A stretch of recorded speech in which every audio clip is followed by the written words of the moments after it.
the actual town hall itself was quite interesting, and some of the clips that that are still on YouTube and are still watchable are quite good, very intriguing. So let's start with them talking about the default, which is interesting. So we're at $33 trillion, a number that nobody ever thought possible. When we had our economy rocking and rolling just prior to COVID coming in, like literally, we were making a fortune. And oil, we were going to make so much money from oil, we were going to start paying off debt. But then with COVID coming in, we had to do other things. We had to keep this country alive because it was so serious. But we have to get the country back. We have to lower energy prices. We have to lower interest rates. Interest rates are through the roof. Energy has to come down. It all has to come down, and we have to start paying off debt.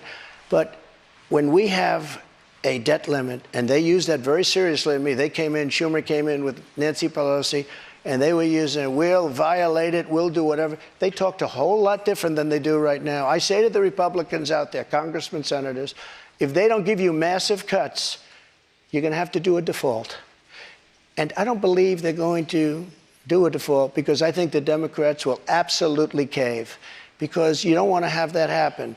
But it's better than what we're doing right now, because we're spending money like drunken sailors. So just to be clear, Mr. President, you think the U.S. should default if the White House does not agree to the spending cuts Republicans are demanding? Well, you might as well do it now because you'll do it later, because we have to save this country. Our country is dying. Our country is being destroyed by stupid people, by very stupid people. You once said that using the debt ceiling as a negotiating wedge just could not happen. You said that when you were in the Oval Office. That's when I was president. So why is it different now that you're out of office? Because now I'm not president. The U.S. defaulting would be massively consequential for everyone in this room, for all Americans. You don't know. It's psychological. It's really psychological more than anything else. And it could be very bad. It could be maybe nothing. Maybe you have a bad week or a bad day. But look, you have to cut your costs. We're spending $7 trillion on, much of it on nonsense. $7 trillion on nonsense. We've got another question from a voter tonight. Get all of that money that was wasted, and frankly, the Senate should have never approved it. Get all that money that was wasted, and if they don't get rid of that, you'll have to default. Okay? Mr. President, we've got another voter here tonight. And by the way, you're going to default eventually anyway, but it's going to be much messier. I don't think you'll have to default. I think if the Republicans hold strong and they say we want let's say we want $5 trillion off, I really think the Democrats have no choice but to do it. And if I win, they're going to be doing the same thing to me in 2 years. I guarantee you that. Interesting comments. He's a masterclass on working a room. Yes. I mean, he is the king. Now, what's interesting is, what you hear a lot from a lot of the people like, oh my God, Trump and his lies, he's a liar. You keep hearing people, they basically scream. That's literally how they just scream at you, is really what a lot of them do. Here's the thing about Trump that, everybody uses it very effectively against him, but the problem is he speaks in like very broad generalizations. Mm-hmm. So you have to understand what he's doing. I can almost see the wheels turning in his head. I can see what he's thinking about when he says these broad, he's talking about, we could have made so much money on oil. We could have made so much money on oil. I'm like, I don't know what the hell you're talking about, but I can see that what you're trying to say. Yeah. It's just not coming out in specifics. So then people are like, oh, he's lying. We weren't going to make a lot of money on oil. It's like he's thinking about something specific, and it's just not coming out in a specific. He doesn't have a very wide range of vocabulary. No, he doesn't either. He really doesn't. The simple stuff. He's trying. You're right. You can tell that we're spending money like drunken sailors. You know the expression? Yes, that's hilarious. You're right in the sense that you can tell that he's obviously a very intelligent man who's thinking very deeply and methodically about a subject, but he lacks the vocabulary to express that in the most appropriate way. Yes, at the time, because he's also trying to speak very quickly. Yes, because he knows he's going to get interrupted every 5 seconds. Well, not just that. He's also from the world of the big mucker New York CEO. Yeah. Where he's just like, fuck it, I want this. They don't have time to enunciate correctly or eloquently what they want. It's just fuck you, do it. Mm-hmm. You know, and that's the world that he's from. Right. But, honestly, what I got from that, and I think what he's demanding that the Republicans do is to finally have some kind of spine and pair of testicles to call the Democrats bluff. Because Republicans have done this time and time and time again when it comes to negotiating with Democrats on the debt. I swear, if you cross this line, I'm gonna smack you in the face. Yeah, but they and then always the Democrats cross the line. When you cross this line, I swear, I'm gonna smack you in the face. And then they cross again. You'll really get my moxie up if you cross this line. I swear, I'll smack you in the face. And it just keeps going back. Absolutely, and that line they keep pushing is the debt limit. We are $31 trillion in debt. $31 trillion since the Bush administration. Now, Bush had the wars in Afghanistan and Iraq, war on terror. Obama just never wanted a budget placed on him. Trump started trying to put things right, but then he had to blow the credit card on COVID. And now Biden has just, he's made Obama look financially responsible. Biden doesn't even know who has his credit card. The people, yeah, exactly. He's giving the credit card out to his fucking kids, and they're coming out with a Lamborghini, and he's like, what? And we're like, where the fuck did that come from? He doesn't even know what it is. No, Biden doesn't even know what the Lamborghini. Like, oh, that's a nice car. Who is it? I bought it, Dad. Oh, who are you?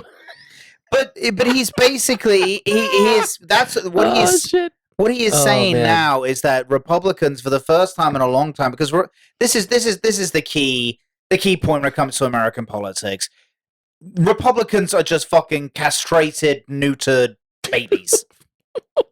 They are so weak, and Democrats steamroll them all the time.